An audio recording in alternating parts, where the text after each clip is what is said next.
Hello, and welcome to the Northwood's Spoopy Podcast, where we talk about spoopy things. Spoopy things in Minnesota specifically, but we want to dwell into the Midwest as well. But the first one that I've researched it has to deal with a place that we're all familiar with if you're from Minneapolis, Minnesota. And we've been there yes, several times. So, yeah. And this one is First Avenue and 7th Street entry. There's reportings of ghosts and stuff like that. Mm-hmm. So if anyone likes spoopy things, First Ave is quite the place. You go to a cool show, mm-hmm. and you get to see ghosts. Yeah. Why not? And yeah, it's a nightclub, and they small bands do it there. They start out there and they seem to get bigger. Yes. And then they'll play across the street at the XL Center or Target Center. So that's where a lot of bands start out, and it's the home place of Prince. Yes. And I think Purple Rain was filmed there, I think. Don't quote us on that. She's going to look that up real quick. But he had a heavy influence with First Avenue. His star got painted gold after he passed away here. All the stars are white.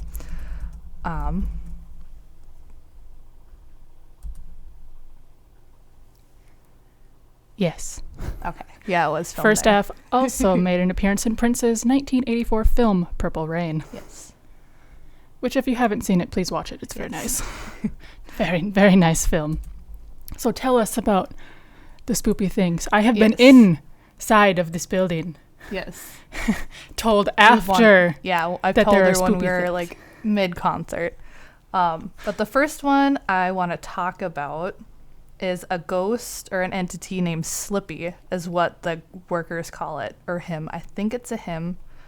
And then he likes to play pranks with the venue goers, and he likes to play with the lighting and the equipment and stuff like that. He's a pretty harmless ghost, but he also likes to make this is interesting. He's kind of like the Pennywise of Minneapolis here.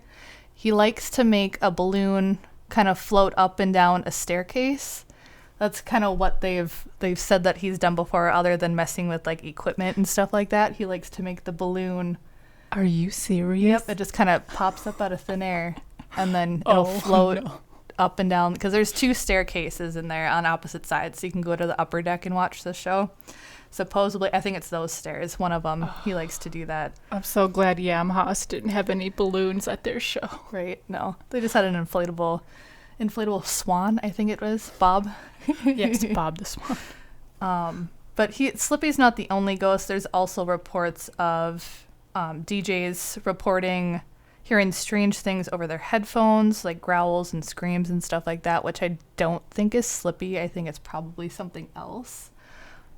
But there's also been people reported that there was homeless spirits possibly there, because this First Avenue used to be a Greyhound bus station back in, I think, 1937 is when it was opened and established as a Greyhound bus station.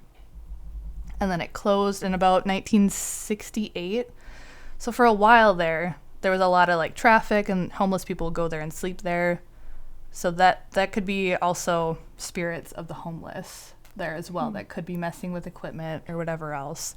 But they haven't been given any names like Slippy has. He seems to be the more kind of active, if you want to say. At least he sounds cool, so he should be the most active. Yeah.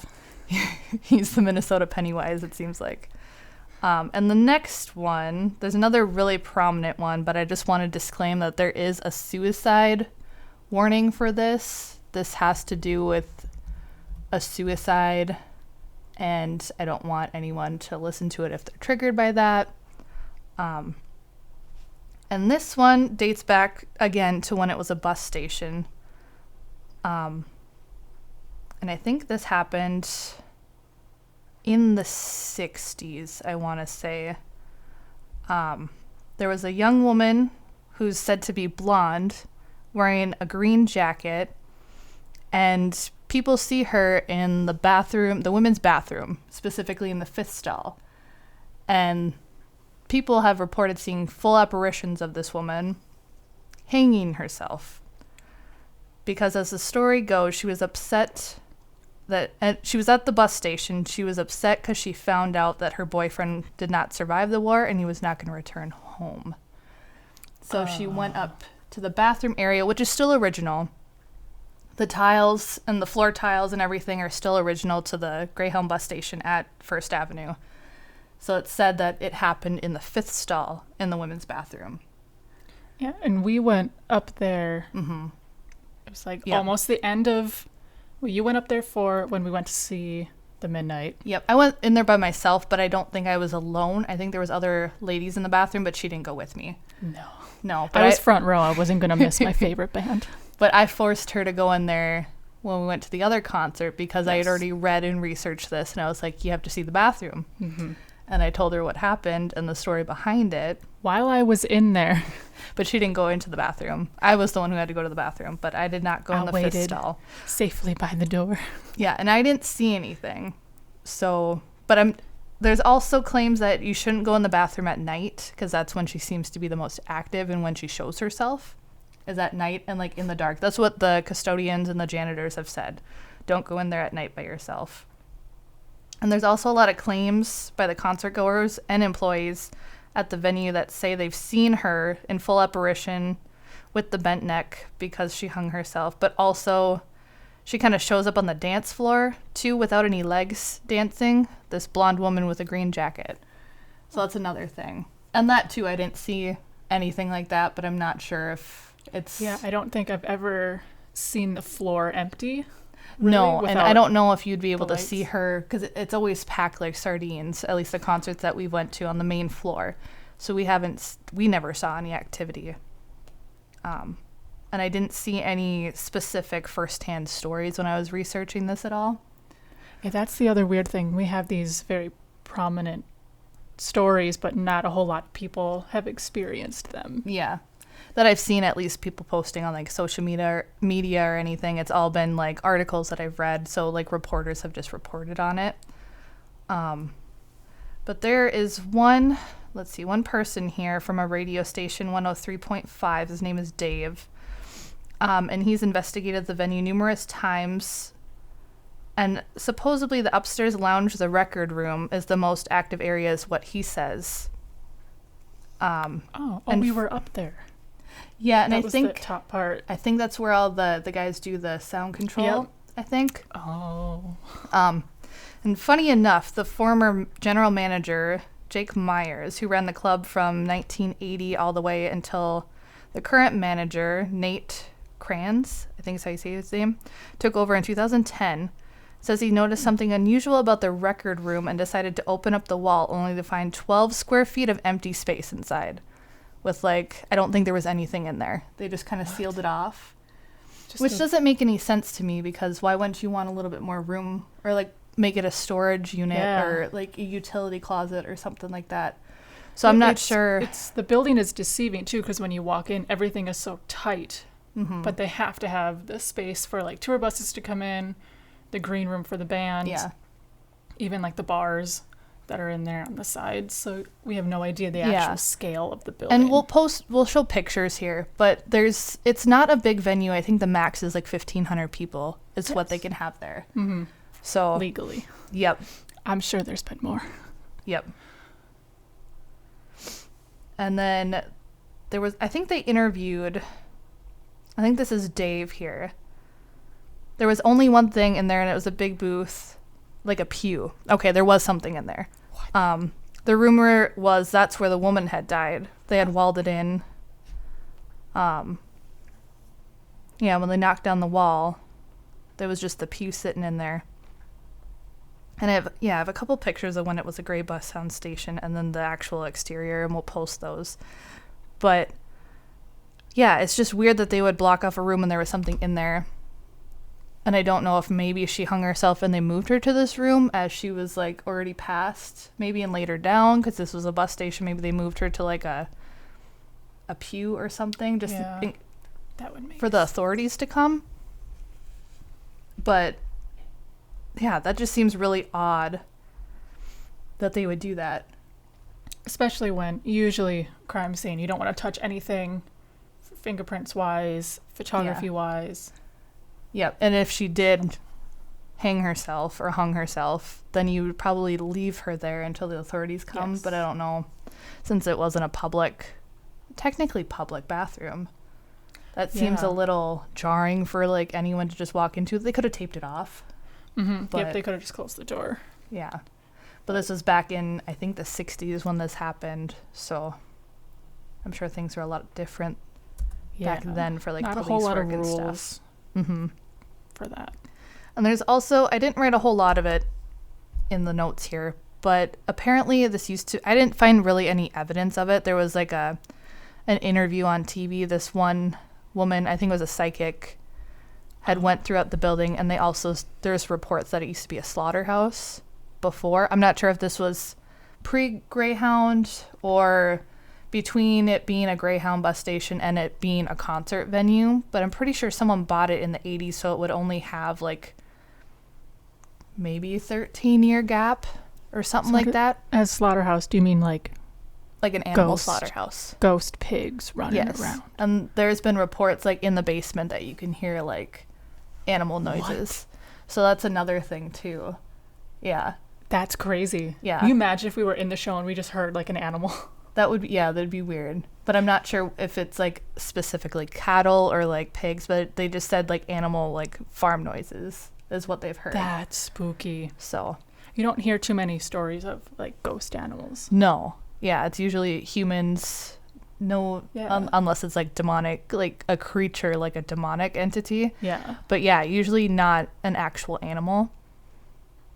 And I think in the video too, there's like activity in the basement, and a lot of the employees. It's always the basement. Yeah, the employees don't really like going down there, and they can hear things dragging above them, but there's not really a floor above them, so they shouldn't be hearing anything at all.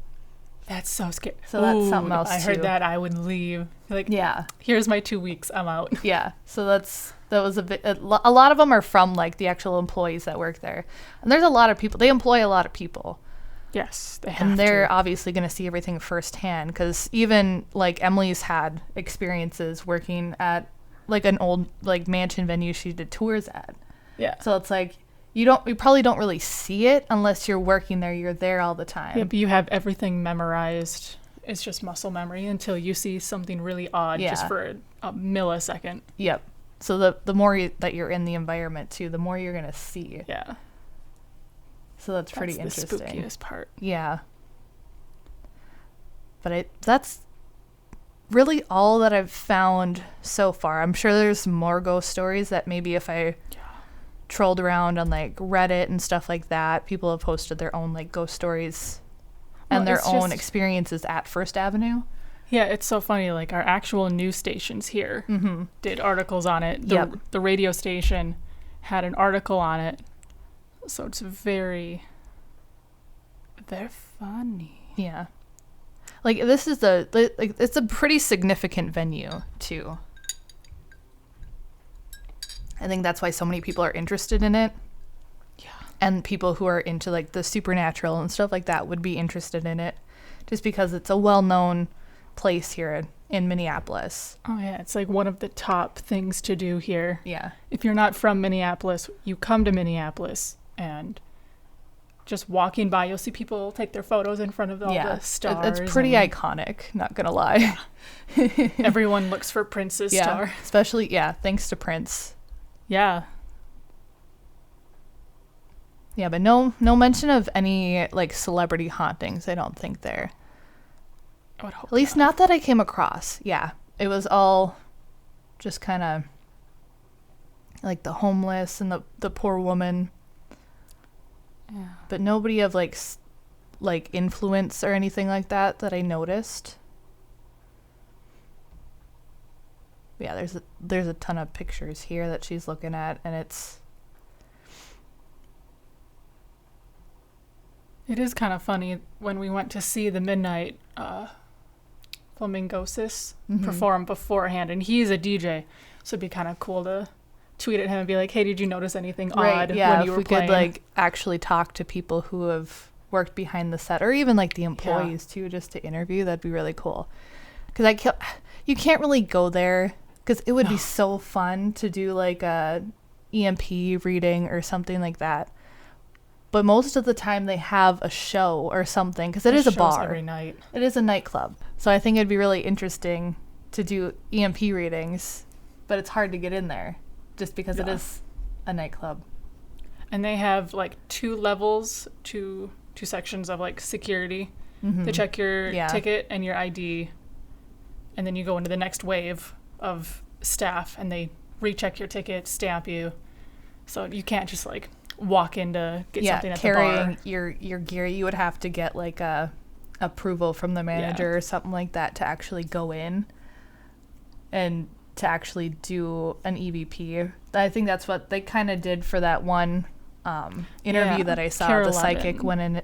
Yeah, I don't remember if it was that one or if it was another one. They've done a couple in different the bathroom. Ones. Yep. In this article, they've done a couple with the news stations to do it, but I'm sure you'd have to get kind of like a pass in order to go in there and actually do like a paranormal investigation on it, which a lot of people have already done that, but they haven't really come up with a name for the female entity. Yeah, and they're just... I think Slippy, or I mean, I think I've even heard of Flippy too, but the employees came up with that name for that entity, so they don't even know what his name is either. Oh, so this article, at the end of the article, it says, other reports say that equipment has been thrown off the stage without explanation. Yeah, and I think... I would be so mad if someone just threw my camera off of a stage. It's expensive stuff too. Yeah. And they're heavy. Like for a ghost, an entity to actually be able to push something that heavy off. Like I think in those scenarios, I think it's a different entity. Especially the growling in the mic and stuff like that. Yeah. I don't think it's Slippy. I think it's something else. But that would be terrifying. And I'm sure this happens when they're setting up and there's nobody else really in the venue. I'm sure this doesn't really happen when the actual event is going on. Mm-hmm. Because they usually do like sound check for bands hours before they perform. Yeah. So there's also that dead time that a ghost could just walk over and just kick something off the stage. So it's like, less people to see the activity, I think. Yeah. Because it's usually, they like to go, like, from what I've seen and everything else, they like to go after individuals or like small groups. They don't like to show themselves in front of anybody. So that's why I'm wondering when they've seen this female entity on the dance floor without legs and stuff like that, which seems weird why she wouldn't have legs, but maybe she's like in the floor so you can only see the top half. Maybe. But I feel like it would have to be a small show in order for you to see something like that. I mean, if you ever go to First Ave and you go in the bathroom, it's beautiful tile. Mm-hmm. Beautiful tile. Yeah. It's very reminiscent of the like late 30s, early 40s. Yeah. Black and white checkered. Mm-hmm. And same with the Super dance pretty. floor too. It's checkered as well. And they've kept it original to that. And they've modified things. But a lot of the floor and the tile and stuff like that is from the time that it was a Greyhound bus station. There's a picture here that the Care 11 took, and it shows it's against the mirror. You see the bathroom stalls, and then there's another mirror. There's like something spoopy. Do you really? What is that? It's like a weird black with like a white smear. It kind of looks like somebody smudged the mirror, like kind of like wiped That's it. the second layer. That's not that wall. Yeah. That's the back wall. Nobody commented on that in the article either. So I found something spoopy in the window. Well, and that's the thing too. There's so many mirrors in the bathroom. Like they Yeah. could play off of each other because it's like in the picture that she's looking at here too. It's like this side and there's one over here and then one back here. So it's like, and there's a lot of sinks and a lot of space. Yeah, it's really big. Yeah, it's a large bathroom. Like there's maybe like 10 stalls or something like that too. So like the middle stall is like the stall. But yeah, there's a lot of space in there. But yeah, if you ever go to First Ave, let us know if you see anything. Take pictures the best you can. Even if there's a band playing, just sneak over to the bathroom. Yeah, at least go take a look and just see for yourselves. I didn't get any. If you're women, if you're a woman. Yes. If you're a man, you're not allowed. No men allowed in the women's bathroom. You're not allowed. You stay on the dance floor and you look for her on the dance floor. But yeah, I didn't get any weird feelings either time that I've been in there. I don't know if you got anything, or is it maybe if you did, maybe it's because I told you about it right before we went in. No. But no. I know. I didn't want to go deeper into the bathroom. I was just on like the edge, just like waiting. Oh yeah, and I just was like, I have to go to the bathroom. Yeah, and people are probably none the wiser too when they go in there. A lot of people, if you're going to First Ave, it's to see the bands, not the ghosts. Not ghost hunting. But yeah, it'd be really interesting to hear if you guys have any stories, or if you're from the area. Oh yeah, if you're from Minneapolis and you've been in First Ave, and you know, or if you know someone who has seen, please let us know, because that is so cool if you actually saw something. That would be awesome. It's spoopy, but it'd be awesome. Yeah, I want to see like just the balloon. That would be crazy to see that just like appear and just float down the stairs. I would lose my absolute mind. I think it would be just crazy. Just be like, oh, yep, there's proof right there. Catch that on film. No. Yeah, this is our first podcast, if it wasn't evident. We're at New Year's, so we're starting the new year off 2020, starting a podcast. With spoopy things. Yeah, if you guys like myths, folklores, anything like that, we're going to focus mostly on Minnesota and the Midwest. Yeah. But if you guys like that stuff, that'd be awesome if you come, visit, grab hang out with us, like a coffee, and just chill with us. And if you're sitting in traffic on 35 West to and from St. Paul. Yeah. This should help a little bit. Just a little. We would hope. Yep. But yeah, let us know if you have any topics you want us to cover, and we will add that to the list. Mm-hmm. Bye. Bye.